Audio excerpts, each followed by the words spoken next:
Mr. Lewis, we are now in your backyard. You have been doing backyard gardening for over 20 years. I am new to this. Could you tell me how would I select an area to execute my backyard garden? Well, the most important thing in selecting an area is that it must be a spot, an area in your backyard that has adequate lighting. Most plants appreciate an area that is not shaded for good plant growth. That is very critical. And also, it must be an area that is not waterlogged. So where you have runoff from your kitchen or whatever, it should not be in that area that you're going to establish your backyard. Yes, Mr. Lewis. So now that we have selected this spot, what's the next step in making sure that it is ready for planting? Okay, so what you need to do now, so if there are weeds or any other obstacle in the area, it must be first cleared. And then following that, then you need to plow the land. And of course, in this case, you need a ground fork to do proper plowing or tilling of the soil. I've just watched the operation that you have done. But the area that I live is basically a concrete jungle. Okay. How can I do backyard farming in areas like those? Okay, all right, fantastic. Well, there are a number of options presented to you. There are tires, half drum, plastic drums. There are flowers pots. There are blocks, 6-inch building blocks. And there are also things like old pots that are no longer used in the kitchen. Those are wide options that can be used as well.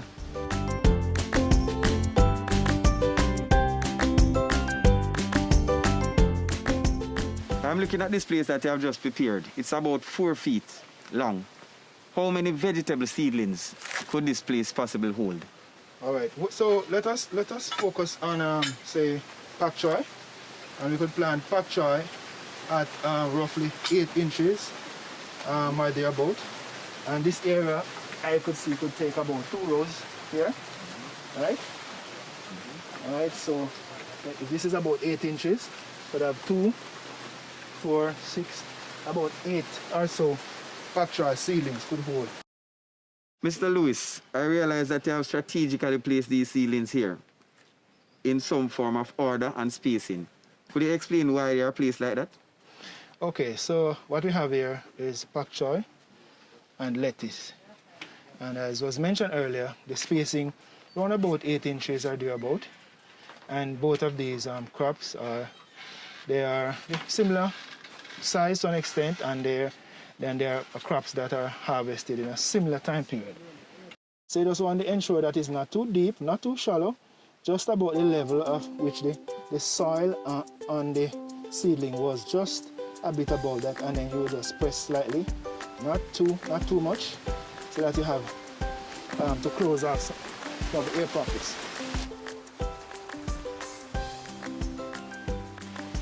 Very careful not to damage the seedlings because these are very delicate, especially lettuce. Now that you have shown us the lettuce and the pak choy, will you show us how to do the sweet pepper and the tomato? Okay, so what we'll do, these are, as mentioned before, they require more spacing, so we are working here with about a foot. Same principle apply. These are much tougher seedlings than the pak choy, but the same principle applies in terms of the depth of. Now that you have planted the plants, what is the next step? Okay, it's very important now to apply water, and I must emphasize that we recommend that transplanting be done in the evening and not in the morning. In the evening, you have the entire night to the following morning for the seedlings to get themselves established. If that was done in the morning, as soon as you finish, then the sun would be up, and then that would be damaging for your young plants. How do I take care of these plants, and how do I know when they are ready? Okay, all right. First, there's something I want to emphasize. In these dry and hot times, I am an strong advocate of mulching. And so what I recommend, of course, you have a lot of dry grass that you get from the lawn, because in this very hot and dry weather, there's a lot of water that is lost from the soil.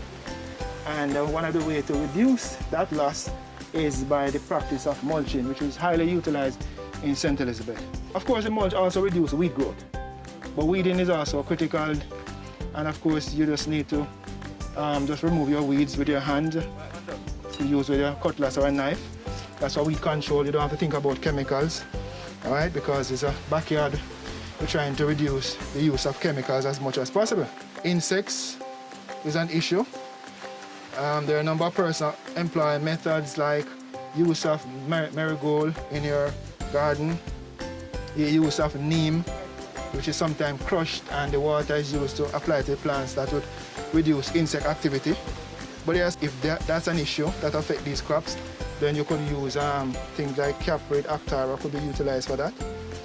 If there are cases that you have fungal problems, especially with tomatoes and sweet peppers, which are identified by spots that are on the leaves, it's quite likely that there are fungal problems, and chemicals like Sulcox or Mancozeb could be utilized in that process.